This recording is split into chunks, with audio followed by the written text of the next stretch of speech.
The biggest challenge that you will have in life is you. There's an old African proverb that says, if there's no enemy within, the enemy outside can do us no harm. And many people go through life never getting in touch with their greatness because of the lack of motivation to push themselves, or because they have not found something that they believe to be worthwhile to challenge them. I heard a poem once that said, many a flower has bloomed unceasingly and wasted sweetness upon the cold desert air.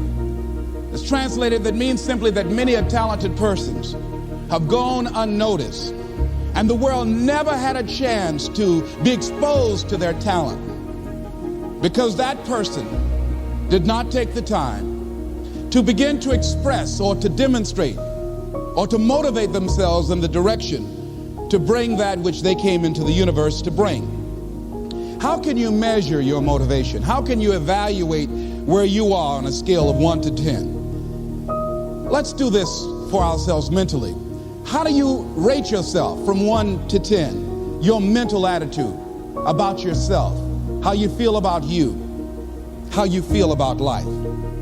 How do you rate yourself on a scale of 1 to 10 in terms of your physical appearance, in terms of your health? Do you take care of yourself?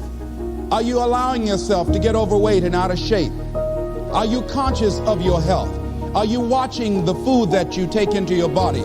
Do you make a deliberate effort to exercise? You know, it was George Burns. He said, we cannot help getting older, but we don't have to get old. And many of us get old before our time because we don't take time to take care of ourselves.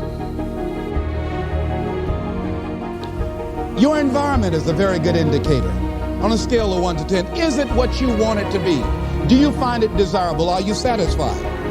The job or career that you're involved in. Someone said that 85% of the American public are unhappy with their jobs. Are you spending 8 hours a day just doing time? Doing something that you don't find challenging, that does not make you stretch mentally, that does not stimulate you, that does not inspire you. Something that you don't find a sense of fulfillment in it. If you're doing that day in and day out, it has to affect how you feel about yourself, your level of motivation. Your relationships. What kind of impact is it having on your life? Is it nourishing or is it a toxic relationship? Does it drain you or does it build you up? Ask yourself that. How motivated are you to do something about it? Your contribution, your actions. What are you giving?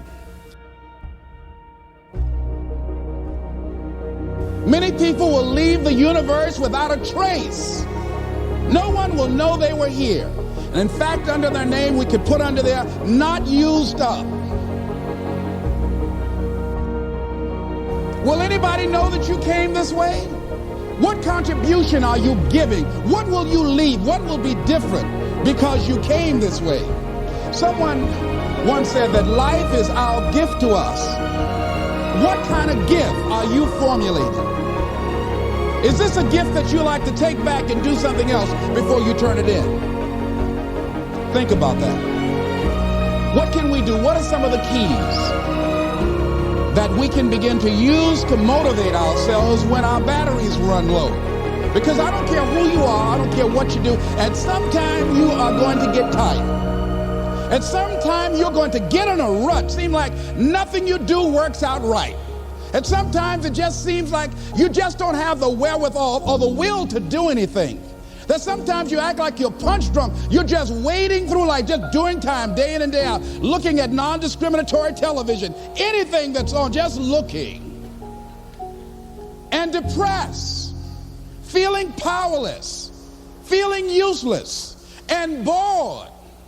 What do you do? How do you get yourself out of a rut? How do you, when you know you can do more than what you've been doing and you're not doing it and you're discontent with where you are, you get angry at yourself. How do you get out of that rut? How do you motivate yourself? One of the things that we must do is that we must be involved in working on achieving self-mastery. You must work on yourself continuously. Never be satisfied with yourself. Always know that as you invest the effort and time on you, that's the greatest ability that human beings have above animals. See, a dog can't be anything but a dog. Tree can't be anything but a tree. Human being, you've got unlimited potential. You can put effort on you, and by concentrating on you and developing you, you can transform your life wherever you are right now. So you want to work on yourself. You want to read books that inspire you and motivate you. You want to listen to tapes over and over and over again. And I suggest that you listen to tapes when you first get up in the morning. You want to control the spirit of your day. When you first wake up in the morning, your mind is operating at 10.5 wave cycles per second. That's when the subconscious mind is most impressionable. Whatever you hear in the first 20 minutes when you wake up, that will affect the spirit of your day. When you listen to tapes, listen with relaxed belief, believing that this can happen for you. And by listening to them, listen to them over and over and over again, and you will get a breakthrough.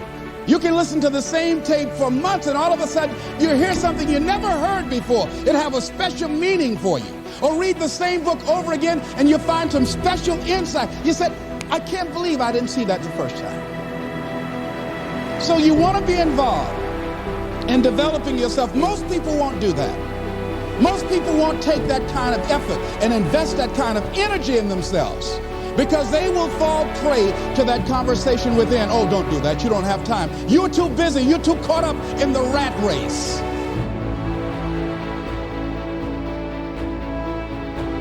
They won't take time to go to lectures. They won't take time to go to seminars. They won't take time to go to classes to improve themselves.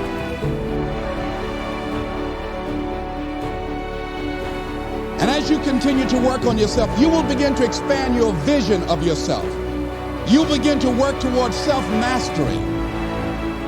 And you will begin to see it reflect itself in all the dimensions of your life, your mental life, your physical life, your social life, in your relationships, your monetary life. So concentrate on developing yourself. The next thing is develop a health plan. See, you can't feel well and do well if you don't have good health. You can't perform if you don't have your health. Your health is valuable. Develop a health plan. A plan that you will follow, because this is the only vehicle that you have to carry you through this experience called life. And you want to take good care of it because you love you enough. You care enough about you. And that's not easy. It is not easy having a health plan and sticking to it. But you're worth it doing it again and again and again. Next thing is, as you take care of yourself, the next key is you want to live life with energy and passion. You want to make a conscious effort to be lively. See, in life, you either saying hello or goodbye. You either on the way or in the way. You want to be happy. You got a lot to be thankful for. But you watch some of the faces around you every day. And I tell you, some of these faces, they will put you in a depressed state of mind. So you want to avoid these kind of faces. When you see them coming, turn your head. Next thing is that you want to monitor your inner conversations. The things that you say to yourself. You want to watch them, and in watching them, you want to take charge. A friend of mine told me this evening, and she did it excellently. She said, I didn't want to come tonight. I was feeling so depressed. And I said, I'm going anyhow. See, that was the conversation. Oh, you really don't feel like it. You really don't need to do it. You don't really need to read anything. Forget all that. That's that inner conversation. Oh, you don't need to worry about trying to go into your own business. Forget that. You can't do that. What if you lose everything you've got? That inner conversation that stops you from doing the things you want to do less, don't do that. How can you possibly think about being a motivational speaker? You don't have the contacts, you don't have the money, you don't know the right people. You're going to get up there and your mind's going to go blank. Forget all that. You remember that time you got up before some people and you panicked? You stood up and your mind sat down? Don't you remember? And I said, yes. And then I said, shut up. So you got to learn to stand up to yourself inside yourself.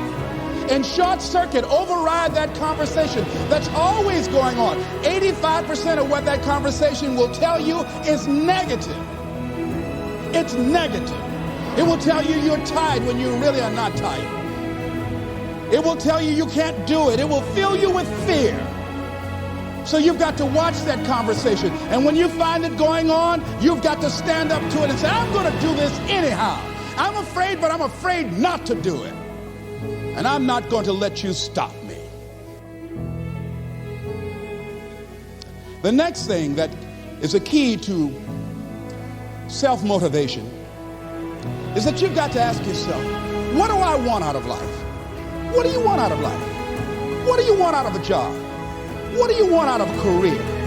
What do you want out of a relationship? What do you want? What gives you your life?